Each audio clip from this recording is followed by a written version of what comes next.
Hallo und herzlich willkommen zu einem neuen Video auf unserem Kanal. Heute geht es um die Beta RR125 SC. Nicht wundern, dass wir heute die 701 als Hintergrund haben, sondern einfach nur damit ein Motorrad im Hintergrund ist, weil wir die Beta gerade nicht da haben.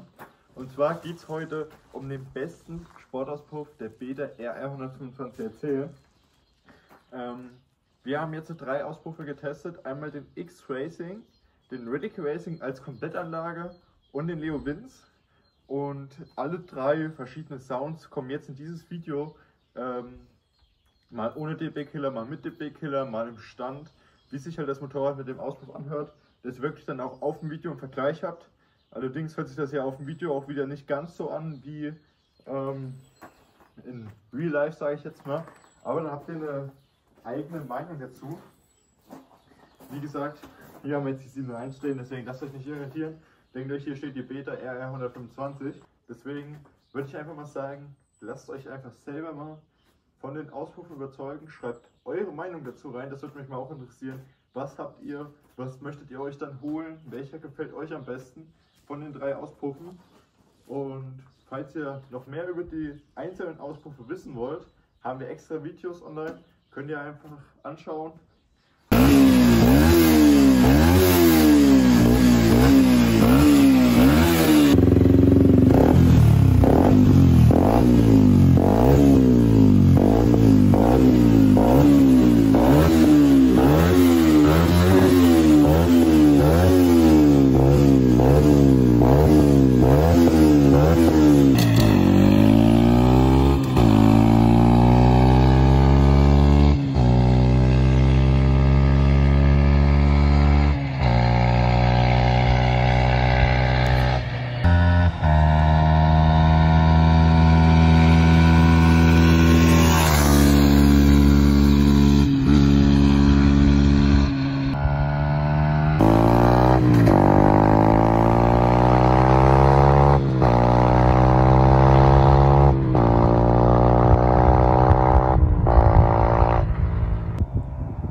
Ich selber muss sagen, von der Montage her hat mir der X-Racing am besten gefallen und finde ich selber auch als Highlight. Danach kommt der Radical Racing Auspuff. Preis-Leistung ist auch wirklich bei beiden Auspuffen top. Und als letztes muss ich sagen, ist bei mir der Leo Vince Endtopf gekommen, einfach weil ich ihn vom Sound her auch auf den Videos nicht so sehr gut fand und tatsächlich auch teurer. Ich glaube, neu kostet der 510 Euro auf Leo Vince. Ist somit auch der teuerste, weil bei Radical Racing hast du eine Komplettanlage, was alles auch zugelassen ist. Ich hoffe, das Video hat euch gefallen und denkt daran, eure Meinung zu den Auspuffen in die Kommentare zu schreiben und welchen ihr ja wirklich vielleicht habt oder der euch am besten gefallen hat. Wie gesagt, einzelne Videos haben wir auf jeden Fall zu den einzelnen Auspuffen online. Lasst gerne ein Like und ein Abo da.